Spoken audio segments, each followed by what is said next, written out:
Hello दोस्तों, आपका इस चैनल में आप सभी का स्वागत है। आज की इस कहानी का नाम है चुड़ैल की कहानी। एक समय की बात है, पहाड़ियों के बीच बसा एक छोटा सा गांव था जिसका नाम था शांतिनगर। यह गांव एक अनोखी शांति से भरा हुआ था, जहां के लोग मिलजुल कर रहते थे। गांव की आबादी कम थी, पर लोग खुश और संतुष्ट थे। लेकिन इस शांति के पीछे एक गहरा रहस्य छिपा था। लेकिन इस गांव के बाहर एक ऐसा स्थान था जिसे सुनकर ही लोगों की रूह कांप जाती थी। गांव के बाहर घने जंगल के बीच एक पुरानी टूटी फूटी हवेली थी। यह हवेली इतनी पुरानी थी कि उसकी दीवारें जगह जगह से टूटी हुई थीं और उस पर काई जम चुकी थी। हवेली को ऊंचे पेड़ों का घना घेरा छुपाए रहता था। वहां का माहौल रीढ़ की हड्डी तक सिहरन पैदा कर देता था। गांव के बुजुर्गों के अनुसार हवेली में एक समय की सुंदर युवती कालिका अब चुड़ैल बनकर रहती थी। उसके पास इतनी शक्तियां थीं कि वह अपनी इच्छा से किसी भी रूप में बदल सकती थी। लोगों का मानना था कि वह रात के समय हवेली से बाहर निकलती और जंगल में घूमती थी। उस हवेली का नाम सुनते ही लोगों के चेहरे की रंगत बदल जाती थी और वहां जाने की बात तो दूर, उसकी ओर देखने से भी लोग घबराते थे। बच्चे उस हवेली के बारे में कहानियां सुनकर डरते और रात को अकेले कहीं जाने से डरते थे। हवेली के आसपास का वातावरण हमेशा रहस्यमय और डरावना रहता था। हवेली के पास कोई भी जीव जंतु भी नहीं दिखते थे, जैसे कि वहां जीवन पूरी तरह से समाप्त हो चुका हो। एक बार गांव में एक अजनबी आया। वह देखने में एक साधारण यात्री लगता था, लेकिन उसकी आंखों में एक अजीब सी चमक थी। उसका नाम अर्जुन था। अर्जुन के बारे में गांव के लोग ज्यादा कुछ नहीं जानते थे, लेकिन वह बहुत ही साहसी और निर्भीक दिखाई देता था। उसने गांव के कुछ लोगों से उस पुरानी हवेली के बारे में सुना और उसमें कुछ ऐसा था जो उसे उस ओर खींच रहा था। वह जानना चाहता था कि आखिर इस हवेली में ऐसा क्या है जिसे सुनकर लोग कांप जाते हैं। एक दिन अर्जुन ने गांव के मुखिया से मुलाकात की और उनसे उस हवेली के बारे में विस्तार से पूछा। मुखिया ने उसे बताया कि कई साल पहले गांव के कुछ लोगों ने उस हवेली में जाने की कोशिश की थी, लेकिन वे वापस नहीं लौटे। गांव में यह बात फैल गई कि हवेली में जाने वाले लोग कभी वापस नहीं आते। इस घटना के बाद किसी ने भी वहां जाने की हिम्मत नहीं की। लेकिन अर्जुन इन कहानियों से डरा नहीं। उसे यह बातें किसी पुराने किस्से की तरह लग रही थीं, जिनमें सच्चाई कम और अफवाहें ज्यादा होती हैं। उसने मुखिया से कहा, मैं इस रहस्य का पर्दाफाश करना चाहता हूँ। अगर यह चुड़ैल सच में है तो मैं देखना चाहता हूँ कि वह क्या है, और अगर यह सिर्फ एक अफवाह है तो मैं इस डर को हमेशा के लिए मिटा देना चाहता हूँ। मुखिया ने अर्जुन को समझाने की कोशिश की कि वह अपने फैसले पर पुनर्विचार करे, लेकिन अर्जुन अपने इरादे में दृढ़ था। उसने ठान लिया कि वह हवेली जाएगा और वहां छुपे रहस्य को सुलझाएगा। गांव के लोग उसे रोकने की कोशिश करते रहे, लेकिन अर्जुन अपने निर्णय पर अडिग था। अगली सुबह सूरज की पहली किरण के साथ ही अर्जुन ने हवेली की ओर अपना सफर शुरू किया। गांव के लोग दूर खड़े होकर उसे जाते हुए देख रहे थे। सबकी आंखों में चिंता और भय स्पष्ट दिखाई दे रहा था।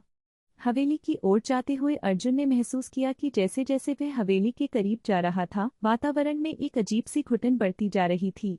पेड़ों के पत्ते हवा में सरसराहट कर रहे थे, लेकिन वह कोई सामान्य आवाज नहीं थी। उसमें कुछ अजीब था, जैसे कोई उनसे कुछ कहने की कोशिश कर रहा हो। अर्जुन की आंखों में जिज्ञासा और साहस की एक अनोखी चमक थी। डर को नजरअंदाज करते हुए उसने तय किया कि वह इस रहस्य से पर्दा उठाकर ही रहेगा। हवेली के मुख्य द्वार पर एक पुराना ताला लगा हुआ था, जो शायद सालों से नहीं खुला था। अर्जुन ने अपने साथ लाए औजारों से ताला तोड़ने की कोशिश की, लेकिन ताला इतना मजबूत था कि वह आसानी से नहीं टूट रहा था। थोड़ी देर की कोशिश के बाद आखिरकार ताला टूट गया और अर्जुन ने भारी लकड़ी के दरवाजे को धकेला। दरवाजा खुलते ही एक ठंडी हवा का झोंका अर्जुन के चेहरे पर पड़ा। अंदर का दृश्य बेहद डरावना था। चारों ओर धूल और मकड़ी के जाले थे। फर्श पर बिखरे हुए पुराने कागज और टूटी फूटी चीजें दिखाई दे रही थीं। हवेली के अंदर एक अजीब सी गंध फैली हुई थी, जो सांस लेते ही गले में चुभन पैदा कर रही थी। लेकिन अर्जुन ने अपने डर को काबू में रखा और हवेली के अंदर कदम रखा।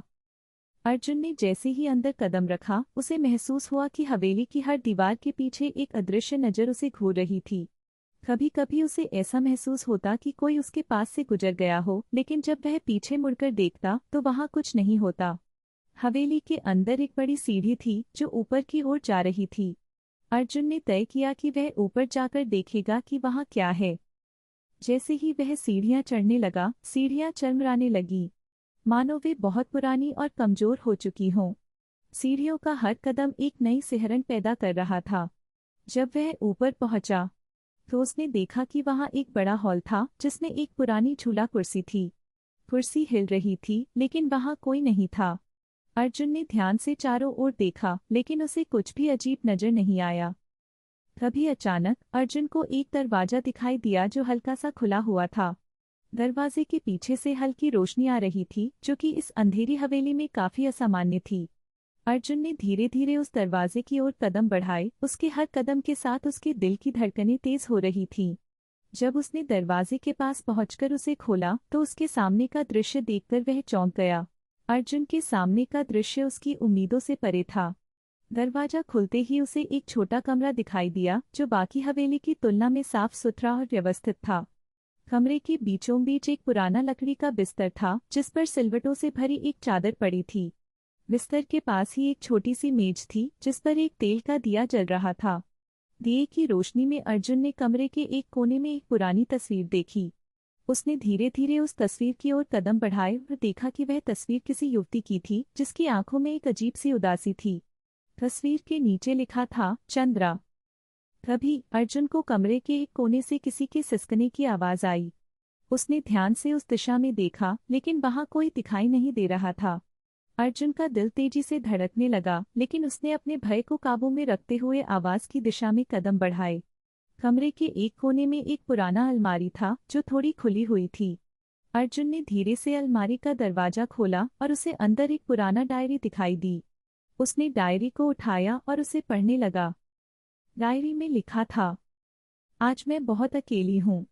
गांव के लोग मुझसे डरते हैं लेकिन वे नहीं जानते कि मेरे अंदर का दर्द क्या है।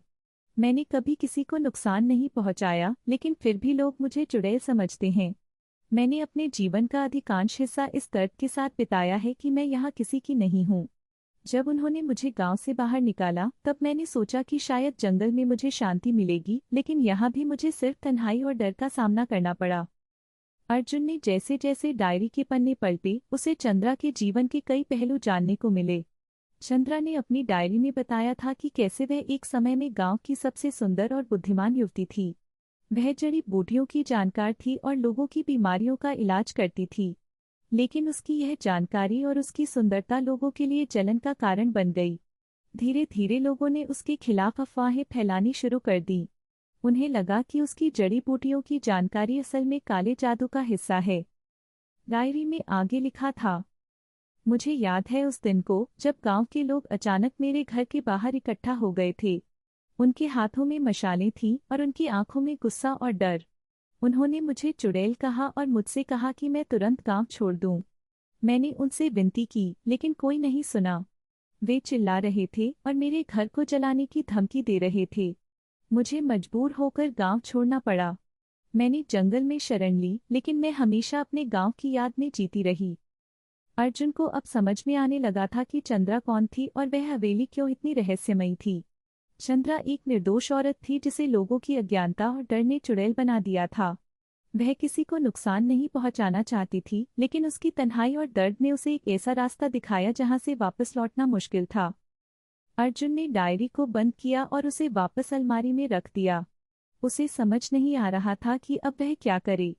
उसने सोचा कि चंद्रा की आत्मा शायद अभी भी इस हवेली में भटक रही है और उसे शांति की जरूरत है। अर्जुन ने मन ही मन ठान लिया कि वह इस रहस्य को सुलझाकर रहेगा और चंद्रा की आत्मा को मुक्ति दिलाएगा।